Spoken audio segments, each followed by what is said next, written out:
Welcome, everybody. Thank you so much for joining us on the Good Grief Festival webinar. It's a conversation between myself, Julia Samuel, and the fabulous Cariad Lloyd. I'm aware that all of you listening will have a reason to join us. So you're kind of experts on yourselves, and I hope that this conversation will both affirm what you do know and give you confidence to trust in yourself, whether you're supporting someone who's grieving, whether this is a subject you want to know more about, or because you want to kind of know more about it. Do use the chat to comment and connect with each other. That's always been incredibly moving, actually, I find, when people have sort of commented from each other, and you're all saying it now, you're from Inverness and the Cotswolds and Preston. That's really lovely. On the bottom of the screen on the right is the quick Q&A function. So type the questions, and Cariad and I will answer them as best we can. And then it is going on YouTube and it's being recorded. So you don't need to write notes. You can kind of watch it again. So for those of you that don't know me, I'm a psychotherapist. I'm an author of GriefWorks, This Too Shall Pass, and Every Family Has a Story, and my podcast, Therapy Works. Cariad is our guest, and she is an actor, a comedian, an improviser, a podcaster, and now she is a writer. And yes, and you may recognize her from Peep Show, Have I Got News for You, and QI. And she is also, where you probably know her best from, the creator and host of the award-winning podcast Griefcast, where she talks to people about their experiences of grief and death. And I first met Cariad as a guest on Griefcast at the end of 2016. So I must have been a pretty early guest. Yeah, definitely. So we're talking about your new book, You Are Not Alone. And I thought we might start for you to read the sort of beginning paragraph. Yes. So it sets the context of your father's death when you were 15. Yes. Hello, everyone. Thank you so much for joining us. It's always nice when you feel like the room is full of other people who get it. The book is split up between kind of memories of my grief and then chapters which are more chatty about different aspects of grief, available to buy at all good bookshops. And so this is me kind of remembering the moment that I found out he was dying, actually. So my parents had just told me, I was 15, they just told me he had cancer, and I hadn't really taken it in very well. I go to my bedroom, slump to the floor. Knees don't work well when you're grieving. Put my dressing gown in my mouth and sob as quietly as I can. I don't want anyone to know what's happening to me at that moment, why I am sat there. If they'd asked what I was doing, I wouldn't have had an answer. I didn't know anymore. I wasn't in control anymore. I was lost. From this point, I was lost. This is where it changed, and I began. That's so moving. I can see the 15-year-old you, like, completely lost by, the start was an ordinary day, and then you had that conversation on the sofa, and your life in that moment completely changed. And one of the things you say at the beginning of the book, I've got a cough too, by the way, is that one of the ways that you managed it was there'd be this kind of objective statement. My dad died when I was 15. And that could be kind of outside of you, like an objective. And what I was thinking about, and what came through in your book, and I'm sure will resonate for everybody watching and listening, there's this complexity of processing your internal losses so that you're adapting and growing through your grief, where you can really say how you feel, and also functioning in the world where you say, my dad died when I was 15. And I'm wondering how you feel about that and how your process of that is. Oh, that's a good question.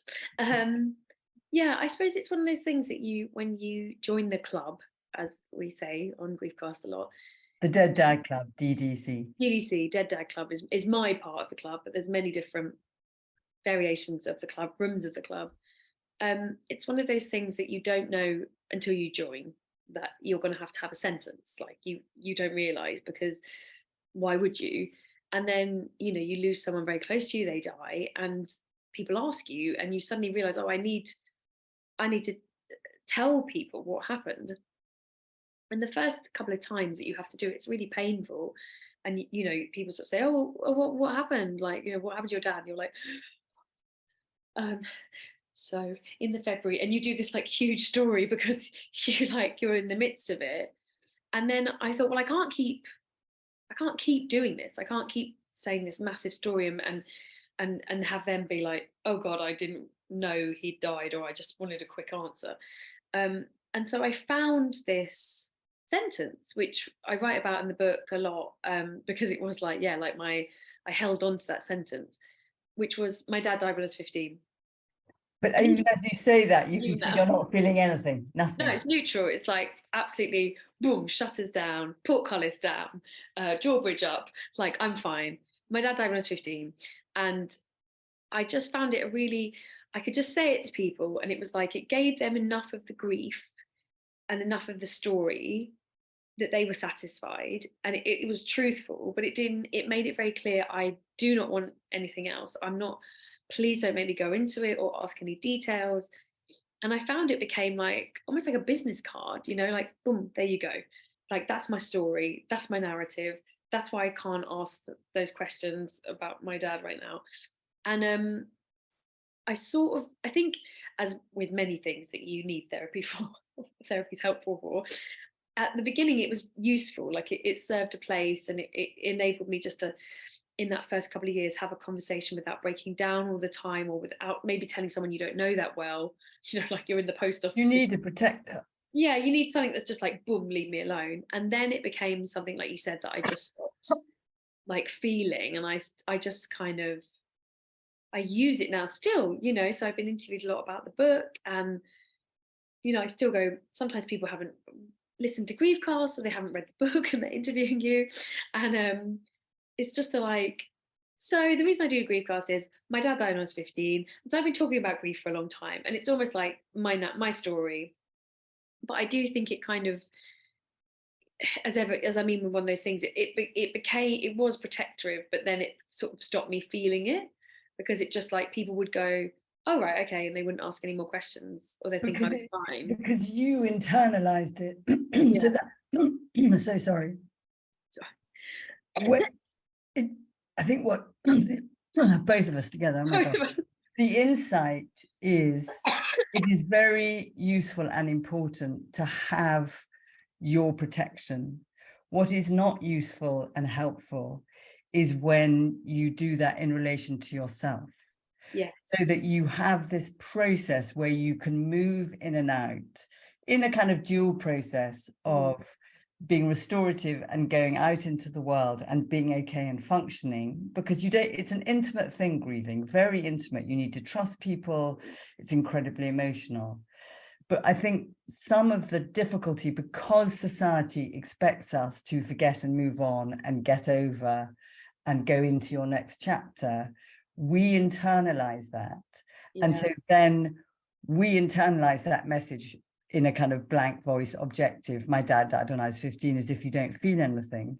And what I understood from your book, and I'd be interested in people watching and listening, whether this is their experience too, is the grief just piles up inside you. Because it isn't, grief needs to be voiced. It needs to be, in how we heal in grief is by allowing us to feel the pain of it. Yeah. So when you block it by being busy, people often medicate with work or drugs or, you know, whatever it is, then it just stays unchanged in your body. So there came a point that you unconsciously, I think, recognize, this really isn't working for me. Do you want to kind of talk about that in GriefCast? And yeah, it's interesting when you're saying that as well, because I think it's one of those things that happens very, very gradually and subtly, and I didn't really know that I was building that many walls, and I needed them at first, but then But then, like you said, I definitely packed the grief away quite neatly, and I'm someone who deals a lot of control issues and wants to be, so I definitely was like, okay, it's too much, so I'm going to put the grief in a box and just duct tape that box over. And as I say, yeah, in my book, the thing that I really learned in this process of 20 plus years of grieving is that grief just waits. And I found that very scary when I was younger, because I was like, oh my God, it's going to, at any minute, the box will explode. And what I realized was it just waits really patiently. It's not angry at you. Sometimes. Sometimes. With me, it waited very patiently for me to open the box until it literally was like, you kind of need to open it. And so, yeah, in 2016, well, actually before 2016, I started the podcast. But leading up to that, I'd say probably about 3 or 4 years before that, I kind of, wasn't a breakdown, but it was definitely like the grief became really loud. And I started to have physical symptoms. I went to my GP where I was like, oh, like I can't sleep, or I'm grinding my teeth all the time. And then he was the one who said to me, do you think you're stressed? Well, yeah. But again, it wasn't, I even then I didn't really think it was grief. I just kind of thought, I kind of knew in the back of my mind I haven't really dealt with this. And then eventually I ended up getting therapy on the NHS because I waited like another 3 years after that. So I kind of had realized that it was, yeah, building up inside me in a way that I couldn't ignore anymore. And I think I also got to the point where I thought, well, actually, maybe I am ready to look at it. Maybe I was in my mid-30s, and I thought I probably could handle it now. Whereas again, prior to that, the sentence had because I couldn't have even begun to say, this has just happened to me. Like, I don't have a dad anymore. Like, who am I? What now? Because I think, again, it's not that time heals, but time certainly offers you this place to get to. You can look back and go, oh right, there's a lot of things here that maybe I haven't dealt with. And I think where I really kind of chime with you in my experience is that we need our defenses. It isn't about, Yes. when someone's first grieving, like them doing everything and showing everything, and that particularly for a teenager, but at any time of your life, that we have to trust and respect our innate defenses Yeah. that emerge from how we've learned to manage difficult emotions, and that we respect them. It isn't our internal job with ourselves or others coming up to us to kind of break them down. I Yeah. think what's important is recognizing as early as you can the signals that now is the time you need to get support. And it sounded like, because your family, as you talk about in the book, you were a family that talked. Yeah. So it wasn't like like some families, the person that died, the parent, was never talked about again, or everything was removed, they were replaced. They lost a parent who died, and also the parent who was grieving. You had a kind of supportive, so that probably is in you and enabled you to manage for as long as you did. But also it's a piece of work. And I think part of what you're saying in the book is that, this isn't tidy or messy, that this is a kind of ongoing process that we have to let it do its stuff within us to change us, and to let ourselves know that we need the support that we need at the time and ask for the support.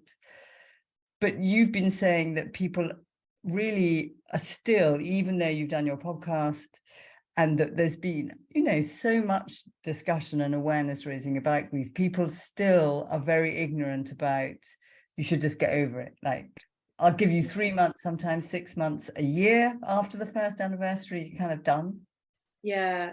And it's I found that a little bit depressing with launch. So the book came out in January, and obviously I've been doing the grief class since 2016. So I've been speaking to people who get it, people in the club, or I've been interviewing people like you who get it. And I think it gives you a slightly warped view of the world, because you start thinking, you know what? I think we all want to talk about it. We all like, the world's changing. We're all empathetic. And then when I went to do PR in, guess what I would describe as like the normal world. And I had some, you know, lots of people being very kind and very lovely, but I was amazed at getting the reaction I got when I was sort of, you know, in my 20s again, of having people again be kind of like, so, or they would start interviews like this, like, I've never lost anyone. So I didn't want to read your book. And you know, I've never, I don't really know anyone who's died. And I'd be like, wow, okay, sure. Lucky you. Yeah, lucky you. And I said to someone, so I don't think you'd ever approach anyone perhaps with a disability or something that, you know, doesn't match what we would consider an able body, and be like, well, that's never happened to me. Like, you know, my eyes work, by the way. I see you wearing glasses. I don't need them. Like, it's a very, to set your case. Insensitive, yeah. I found that like, oh, okay. And then, yeah, I was surprised that people were still sort of saying things like, so, you know, your dad died, you know, over 20 years ago. And, you know, are you surprised you're still talking about it? And I'd be like, well, you obviously haven't read the book, because the book says the sort of the big premise with the book that I want people really to walk away from is you don't get over it. And I was really surprised that some people, I guess what I would call like muggles, normal people, not in the club, were still harping on with that opinion. And I found that a little bit sad, because I really thought, after doing the Grief Plus for so long and having all these conversations, that maybe, you know, it had radically changed out there. And it made me think, I don't know how much it has changed unless you've experienced it. And that's difficult for us in the club. And I don't necessarily know what we can do to fix it. I think it's more about being prepared that there's just people who don't understand. And my advice now is like, just be choosy who you take your grief to. You know, like you don't have to take it to everyone. And as you said, it's really intimate, it's really personal. And if you need to use your sentence that day, to Fine. just be And like, always, by the way, everyone listening, have their sentence in their pocket. yeah, You need your it's so sentence. helpful, because I've definitely been in situations where I thought, you know, people are asking me stuff and I'm like, you're not really listening, you're not really interested really in what happened, you just kind of want to put the narrative on me of why I wrote a book. And a lot of that seems to be people thinking like, oh, I was like a daddy's girl and I haven't really got over it. And I sort of laughingly in all these interviews have been like, if I was a daddy's girl, I probably would be in a better place right now. Like, we had a really complicated relationship. That's why I'm still talking about it. That's why I haven't reached a place of peace with it for so long. So I think, yeah, definitely have your sentence. And I definitely learned to kind of take a breath when someone starts asking me these questions, and be like, how much do you really need to know? And how much are you just needing to like put my, or as we say in the show a lot, grief maths, like how much you wanting to grief maths me of like, well, 20 plus years, I think that's too long, I think you should be over it. And if someone offers me that, I'm like, okay, well, it's not for you. I'm going to take it to someone who understands. So I do think I did find that a bit weird. I really thought that maybe it had changed, but I realized I'd only be speaking to griefsters, people in the club. So I was like, oh, okay. It's still hard for some people to accept that this idea that you don't get over it, because as I've said on other interviews, that what they're always looking for is for you to be quick fine. fix. Quick fix, you to be fine, and you to match the person that was there before the grief, rather than like this new version of yourself that is broken and has reformed and has learned to love and trust and be vulnerable, but and have fun and have laugh fun and have sex and have babies. And but there's a lot of pain that you had to walk through. And it is that thing of like, if someone's walked through hot coals, you can't be surprised when like their feet hurt. It's like, yeah, my feet still ache occasionally because I did that. I'm okay. Most days I'm fine. But like, yeah, do my feet still hurt? Yeah. Am I still sad he died? Yeah, I'm still sad. Like, and that's really legitimate. Yeah. Because one of the things you talk about is that the book isn't a list of how to do it. Yes, no. But what is it? So what do you want people to know about how to personalize their grief? What are the messages that you've learned that would be useful for people here to learn? Yeah, I think what I wanted with the book really was, as I said, like it's everything. It's everything I would have wanted when I was 15. In that, like, when you join this club, it feels a bit like sometimes like you're walking into like a hotel you didn't book, and you're like, where is everything? Like, I didn't plan to be here. So it's everything that I kind of wish someone had said. One of those things is like, I don't believe in the 5 stages. I think it's a really unhelpful theory. It's mostly disproved. No one else agrees with it. But I feel like no one tells you that when you join the club, because you're often greeted by other people not in the club being like, oh, you'll go through Or it. in this stage, You're in people this. want to kind of, because I actually think there's something legitimate about them in that you do get angry, you do Yes. bargain, Yeah, you yeah, do all are in denial, all the different things. But what people like lists, and they like gate steps. yeah. And so when people say to you, what stage are you at? It's like you're on a step to the top of something, Yeah. and then it's over. And actually, if people could recognize that the 5 stages is useful, they're out there, because you have those feelings, but you can have all of those feelings at the same time. You can Yes. feel numb, bargaining, furious, and in denial, all at the same time. Feelings are not tidy and like a Marie Kondo sock drawer. They are messy and chaotic, like my sock drawer. And I think, I mean, I'm quite anti them in the book because I felt like I had to be, but I do actually agree with you that then, you do feel those things. It's not unhelpful for someone to talk about them. And as I say in the book, once you realize, she wrote them for people who were dying of terminal illness, she never wrote them for people who are grieving. And you do feel all these different emotions. But again, it's as you said, the idea of a linear narrative and looking for the end is the problem. And I spent so many years thinking, when is this going to Is this finish? over? When Yeah. is this going to finish? Like, I think the 10th anniversary, I thought, my God, come on, 10 years, 15 years. Oh my God, are you joking? 20 years. I was like, no way, no way. Like, it's like, I can't keep feeling like this. And the moment I just thought, oh, it just comes back. It just comes and goes. It's like the weather. Just like the weather, it'll always be there. It doesn't matter how much you rage. It's cold. It's like, yeah, it is. And tomorrow it might not be. So as soon as I sort of stopped fighting it and stopped trying to control it and reach, like, Fix it. to reach the top of the mountain, be done with it, feel normal again. I found normal. The irony was I did feel normal again. Paradoxically. Yeah, when I just accepted. And now if I have a griefy wave coming towards me, I'm just like, oh yeah, There you go. hello, what do you want? Okay. And I'm so much more at peace with those feelings. I mean, obviously that's taken a long time and a lot of therapy and writing a book and doing a podcast, but like, I'm so much more at peace when it comes towards me of being like, oh, sure, how long are you going to need? Okay. And I mean, I will also caveat that with, I'm at the stage where often it is a day, an hour, like it doesn't floor me in the way it used to. And that has come with time. But yeah, it's fighting grief was such a big problem with me for such a long time. Just, I was so angry that it was still there. I've done you, go away. Like, what do you want? But also it then becomes a kind of, I mean, I wonder if people listening recognize this. I can see they recognize a lot about, you learn to live with it and it changes you. And actually Lucy Selman, who is the founder of the Good Grief Festival, her father died when she was young. And that's what inspired her to do this festival, along with other bosses as well.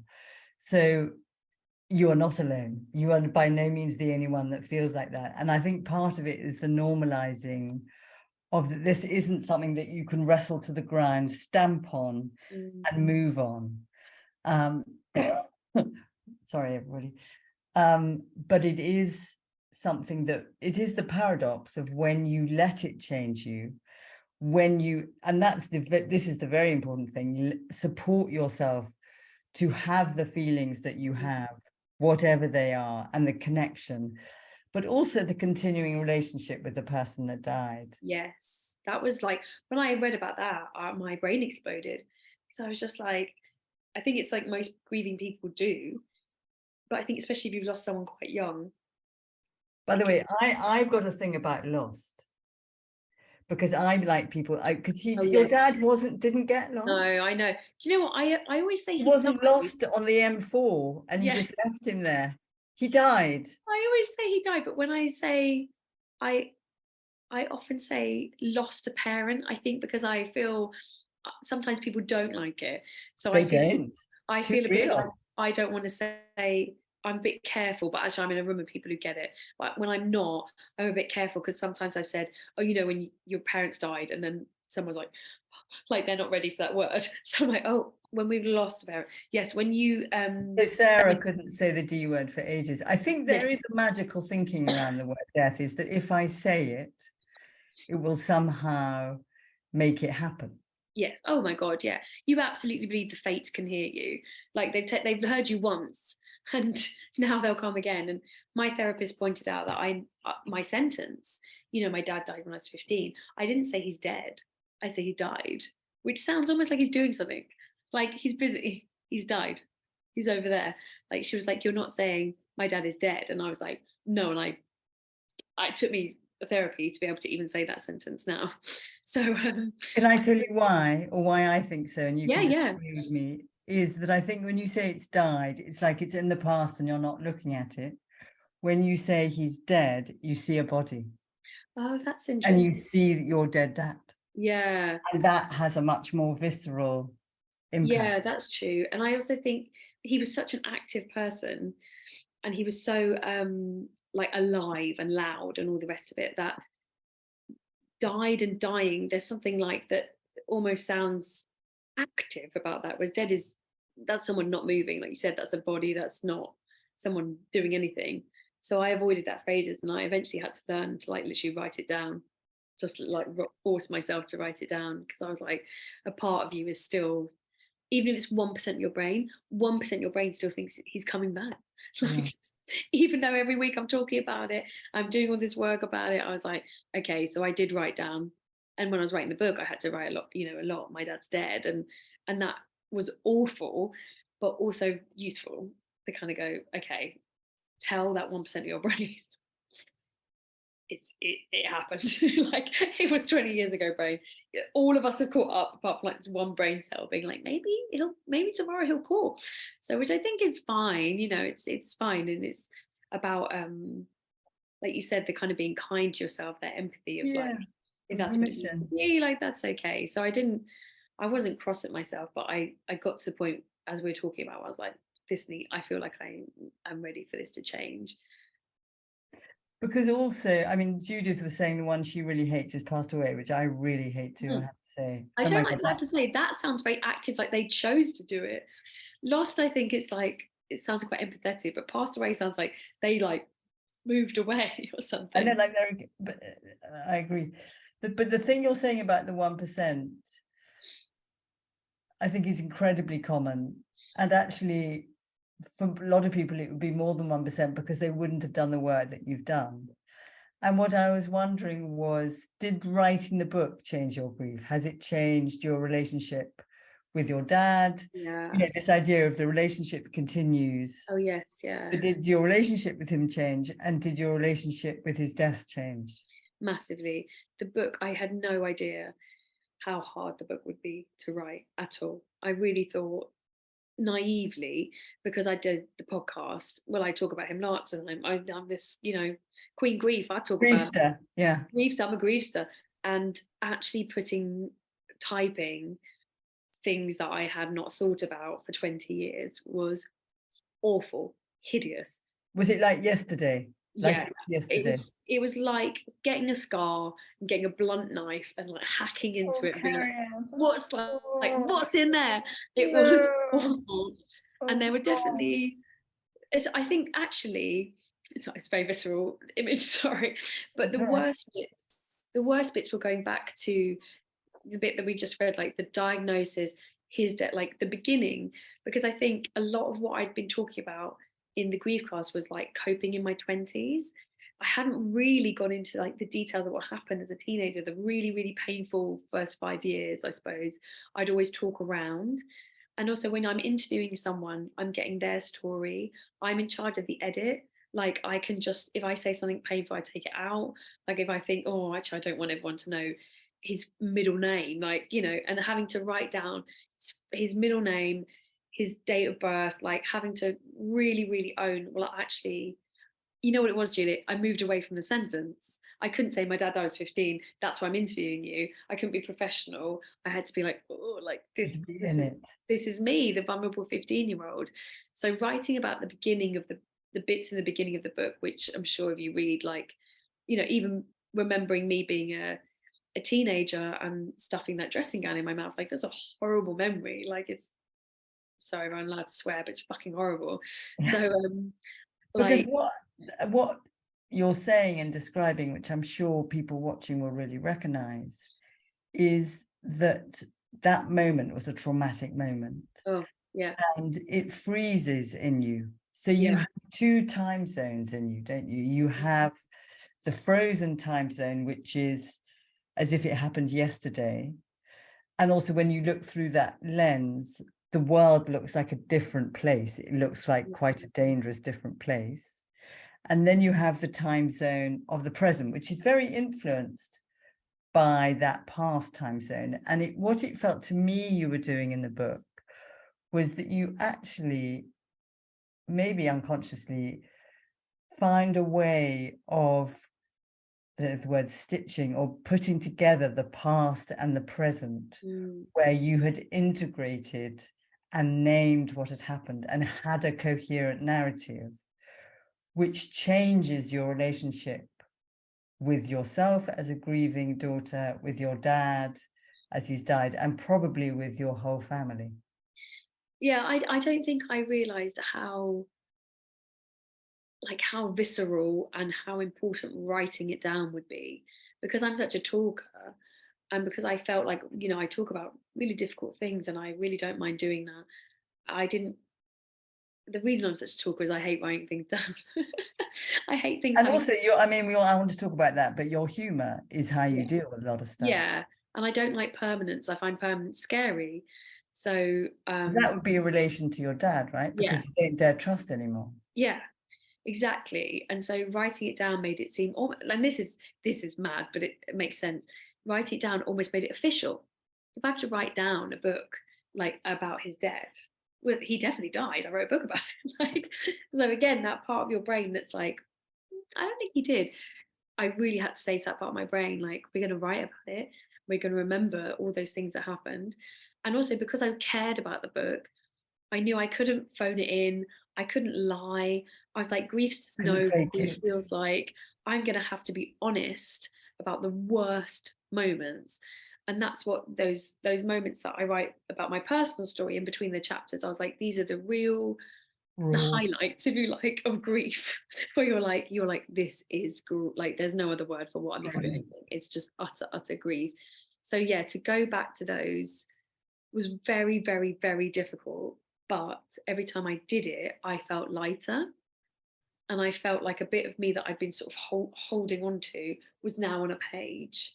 And I suppose that's how I survived writing it, is that even though it was so painful, I would then put that on a page and be like, actually, I'm kind of putting that grief somewhere that I don't have to carry it quite as intensely, because I've written down that memory.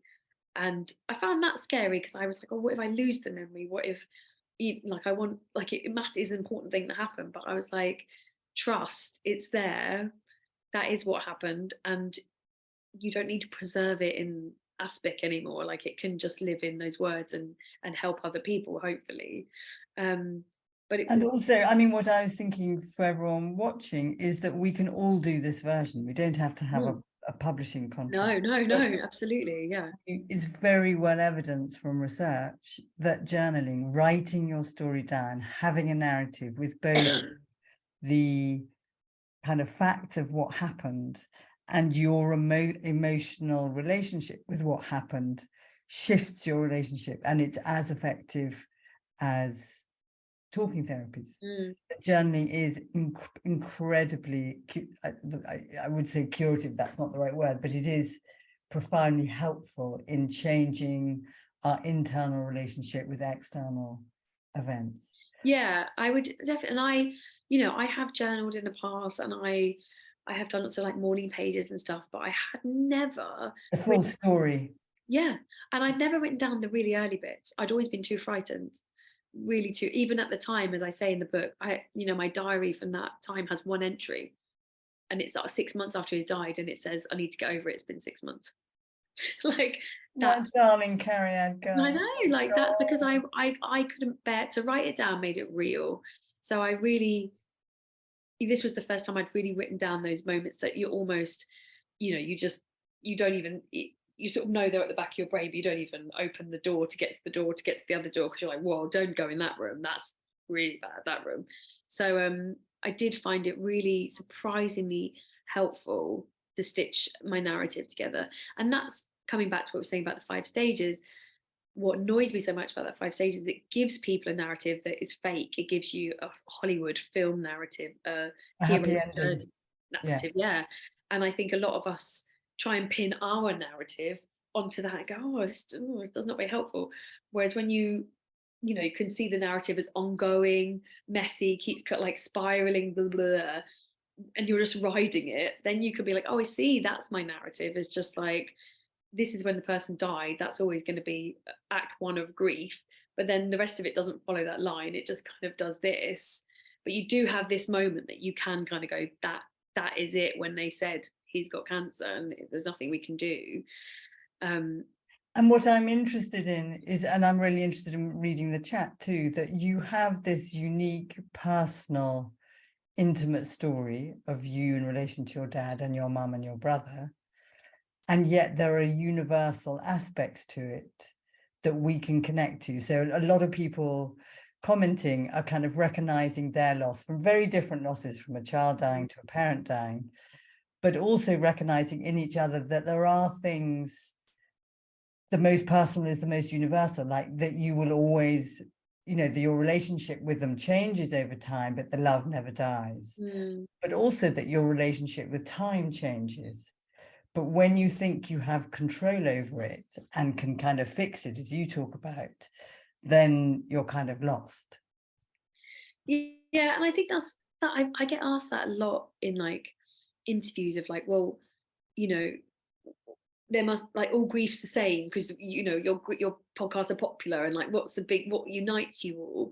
And the thing is, like, that I say, like, again in the book, like, what unites us is almost what doesn't unite us in some way. Of like, grief is such a unique experience, but there's all these like little points where we all meet. And I can never know your sadness, but I know what it's like to feel really, really awful that someone's dead.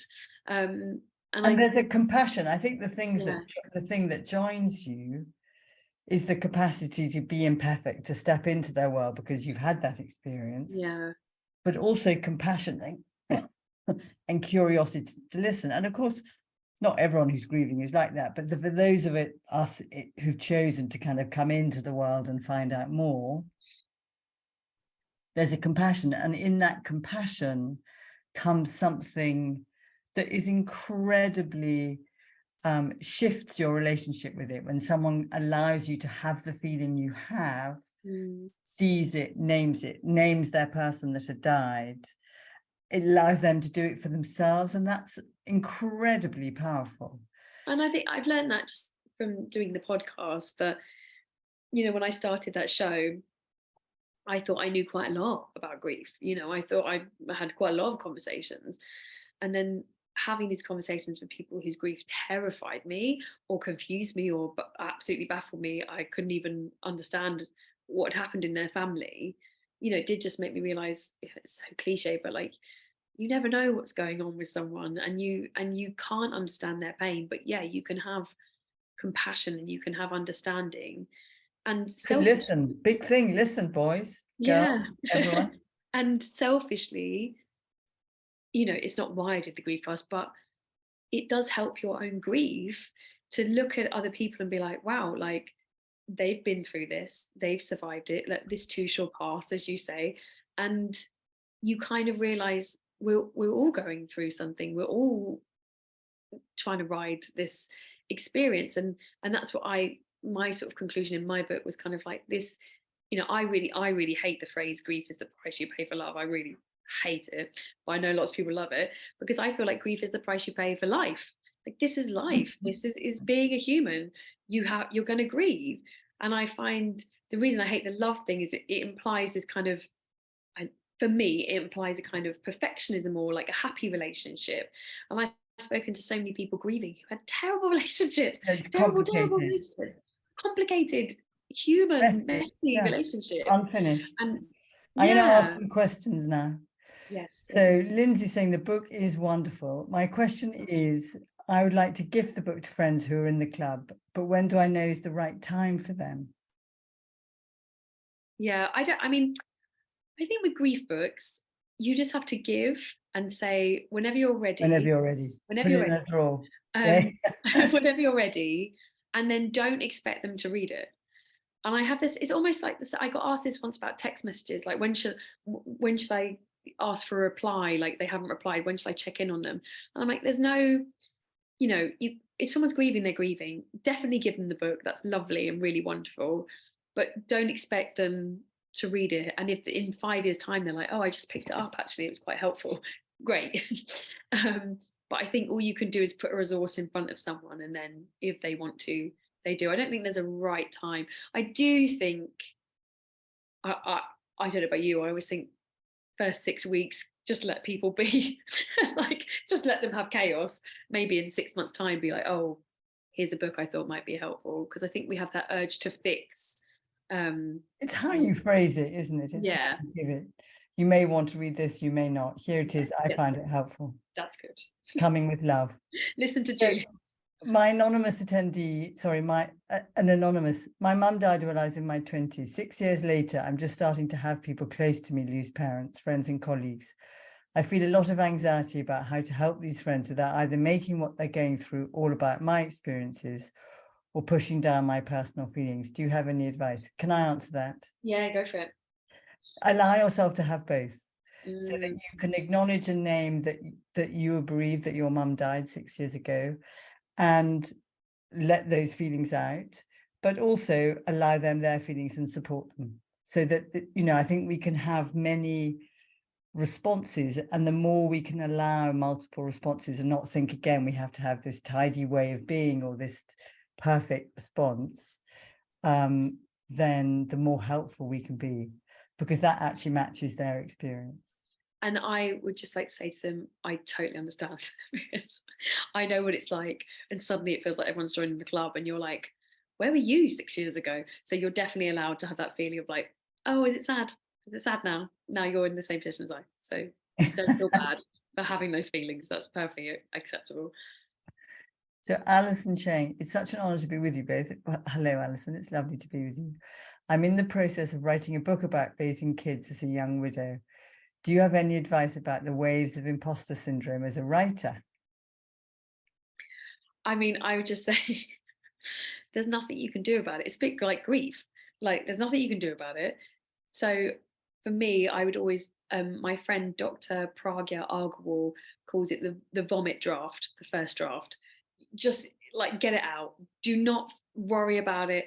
It's awful. Just accept it's awful. All that matters is there's something on the page, and then just go from there. Like get something on the page, then look at it tomorrow. And I promise 100% tomorrow there'll be 2 paragraphs you think that's actually not that bad, even though the rest of it's awful.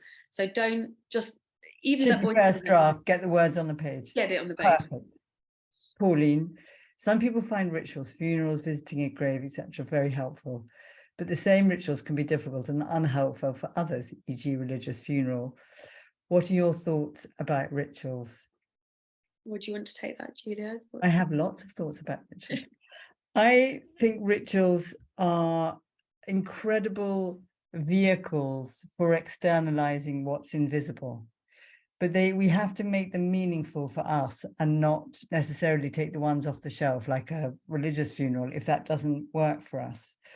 But because so much of grief is invisible, that having a ritual where you gather people together, where you both mourn their death and celebrate their life, you recognize your own mortality, and you have an opportunity to say goodbye, and you do different versions of that during your grieving process, I think it's incredibly supportive, and they can, you know, some people have regular rituals, and I think regularity helps with grieving. So it could be the first Sunday of a month, you have coffee with someone and go for a walk and talk about the person. So the rituals can be kind of very small and personal, or they can be bigger. But I think they're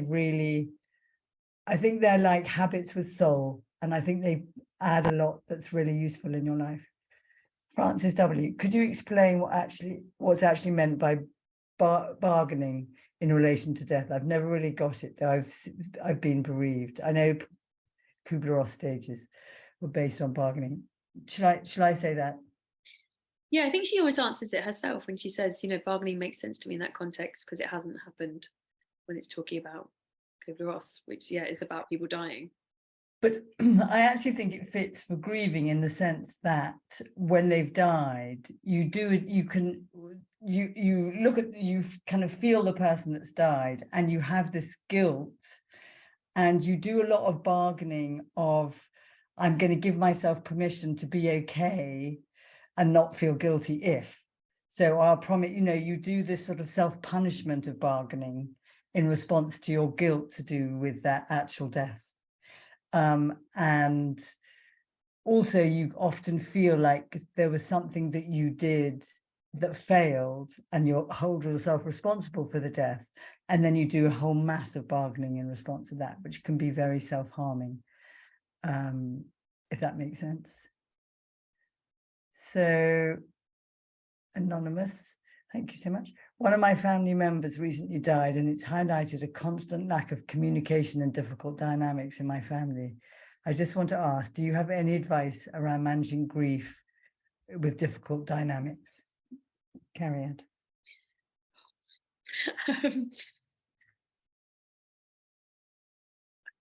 It's really hard. I wonder if it comes back to what I was saying about choosing who to take your grief to. And if you feel like your family is not supportive in that, then is there another network you can take it to? Friends, therapists, support groups that will help you communicate what you need. And I do think sometimes we look for family to answer everything when it comes to grief, and I think there's only a certain amount that they can answer it. But you are in control of your grief and your emotions, and you can manage and support that, even if it's not being supported somewhere else. And I do also think it's very hard to change something that's stuck in a family. I think pre-existing fault lines are kind of magnified it through grief. Yes. Sarah Murphy, Cariad, did you feel like you unlocked any memories that you'd set aside by the process of writing? I tell you, a weird thing that happened that I write about in the book, that I'd say for probably about 10 years, I forgot his voice, just completely forgot it. And it was a sadness to me, obviously. And I had therapy about it, and she was saying, you know, but do you know what he would have said in any situation? And I thought, yeah, I do. And that had helped, and, you know, blah, blah, blah. I'd learned to live with it. And then because I was, I guess, writing about him all the time, I was like half asleep on this sofa in the pandemic. And I was like daydreaming, and I heard him. Wow. And I was like, you know, it's kind of good daydream that you're aware enough to go, just don't move, because otherwise you'll wake up. And I heard him, and I heard the voice again, and I was like, oh, there it is. And I wonder if, because I've been so afraid to look to those early memories, I'd actually shut down everything. What did that? Yeah. And it's just a cough, not grief, guys. And I was there for about like 2 minutes, and then my kids started like, "Mom, shut!" And I was back in the real world.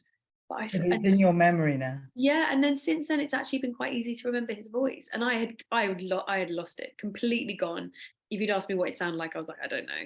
So that was something very strange, and it was almost not anticlimactic. Beautiful though. Yeah, you were like, oh yeah, that's what you said. Of course, I knew that. So yeah, that was nice. Carolyn, feeling angry after her dad's death, apart from possibly time in therapy, is there anything I can do to dissipate my anger following my dad's death in January 2022? I'm just going to answer that really quickly.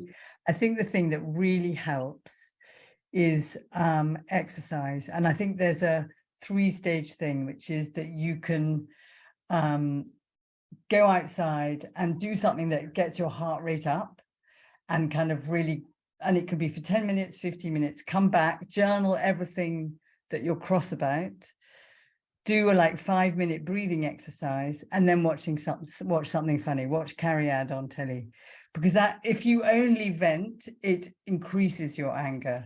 But the physical exercise, the catharsis of writing, the breathing, and then switching your brain to something funny, you don't feel angry anymore.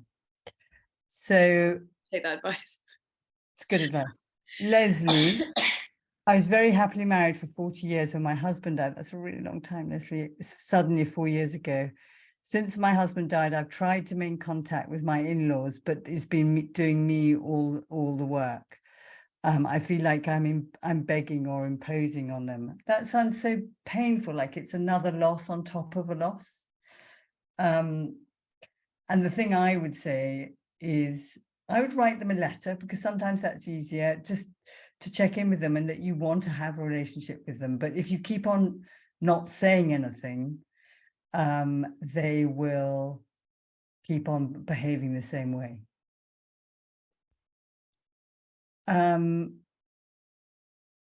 Linda, feeling more and more of a void as time passes. My husband died suddenly in November 2019. Is it normal to feel the void he left more and more as time passes? Cariad. Oh, I don't think there's a normal, is there? But do you know what I mean? Like, I mean, it is, but there's also like, what you're comparing yourself against, like, doesn't exist.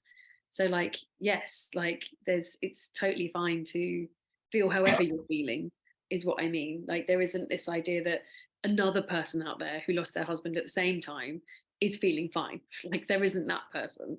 There's just you and your grief because that person died.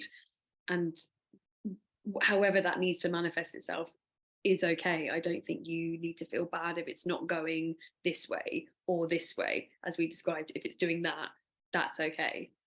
I think that's a great answer. Sarah, I'm trying to work out how to create lasting memories of joy while my mum and dad are now thankfully doing better, albeit bruised by their experiences. The news wave of missing my sister Jane feels like it's stopping me from focusing on them. A grief sparring match. Can I do both? It all feels a little tangled trauma mess. I think we cut the question down a bit. So I think your sister died and you're creating memories with your parents, and you're asking a question about how you navigate that. And it's not a competition. And I think it sounds like understanding it is actually giving yourself the narrative that you need. It is a tangled trauma mess. There isn't a tidy way of doing it. Do you want to add anything?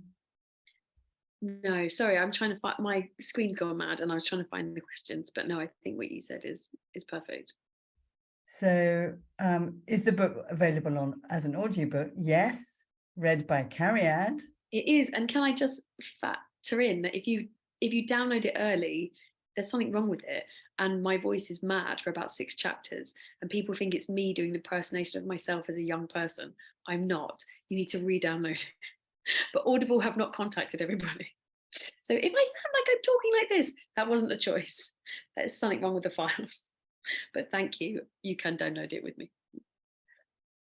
In the book, you mentioned stopping therapy, and you talk about how later on you found it helpful. I started therapy a few months ago, and when I talk about my parents having died, I still work around the topic. Do you want to talk a bit more about how your therapy journey has been like? Yeah, I mean, I did stop therapy. I've started it again. Have you? Yeah. Very kind. Yeah, very exciting me. Not with me. No, I'm very sorry if you're available, Julia. Yeah, you're very busy. I stopped with a therapist who had dealt with all the grief, but I did start again recently with someone else, to be honest, because I just thought I need to start a new process where it's not only about the grief. But yeah, I mean, it was invaluable to me. I write a whole chapter about it in the book. Like, I wouldn't be here. I wouldn't have been able to write the book. I wouldn't be here if I hadn't finally found the right therapist. But it took 35 years or something to find the right therapist. So I think it's okay if you feel like with your therapist now, like it's not hitting, or you don't want to bring it up. And even the therapist I work with only really about the grief. She wasn't a grief specialist at all. She was just NHS therapist who got assigned to me, but we both kind of acknowledged the grief was the biggest thing that needed dealing with, and so we went there for 4 years. And I still find now with my new therapist that stuff comes up and I think, oh, I never told the other one that. I never said that, did I? So like it's okay for you to skirt around it or still be struggling with it. Like, you don't have to be perfect in therapy, like you're allowed to grow with that therapist and find out what works for both of you. But I can't sing its praises highly enough. It absolutely saved me, but it isn't for everybody. And if you've tried it and it's not working, the other thing I'd say, as I did, you can always come back to it later. It doesn't find a new therapist. Yeah, or just give yourself a break for 6 months and think, oh, maybe I'm just not in the mood to talk about it right now. And then come back to it in 6 months, think, okay, right, we're going to do it this time. We're going to find someone good, someone who doesn't annoy us, and someone who listens, so yeah, don't be afraid to not settle. Annie, I feel so lost without my brother. I end up thinking that if he was here, everything would be better. This is such a common thought, even having a cold. That's so sweet. Am I making things harder for myself, or is this just a natural part of grief? I think it's pretty common from people I've spoken to think that. I mean, this is the irony with me and my dad, that like we never felt like if he came back it would be better. Because and I say that with love, because he was such a chaotic person that when he died, the rest of us were like, was calmer. Oh my God, it was like so much calmer. But I think it's so common. And the main thing I think we all could do with grief is anything that you think, should I be doing this? Is this okay? Just lose the shoulds. Like, if that's making you feel better, then fine. If that's how currently your grief is saying, if he was here, he'd solve everything. You also know that's not true. It's just part of you wants to remember him, maybe. And maybe that's what needs to be dealt with. Yeah, I think that's a great answer. I lost my dad. This is probably our last question. I lost my dad suddenly 2 months ago. I'm so sorry, Lucy, to aggressive cancer. I'm so frustrated that people just think I can get over it. Work and family, just move on. I'm seeking out therapy. Any advice finding a therapist who is a specialist in grief? Lucy, I'm really sorry this has happened to you. And, Cariad has talked a lot about how ignorant everybody is. My one thing about finding a therapist who's a specialist in grief, I think most therapists, grief is, whether it's grief from death or grief from a living loss, is most of the work that happens in therapy.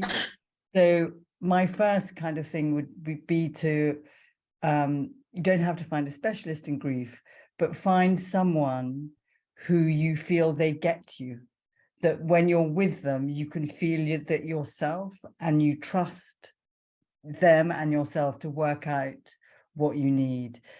Like with all things with grief, there aren't kind of fixed answers. You don't need their best knowledge. Do you want to add anything, Cariad?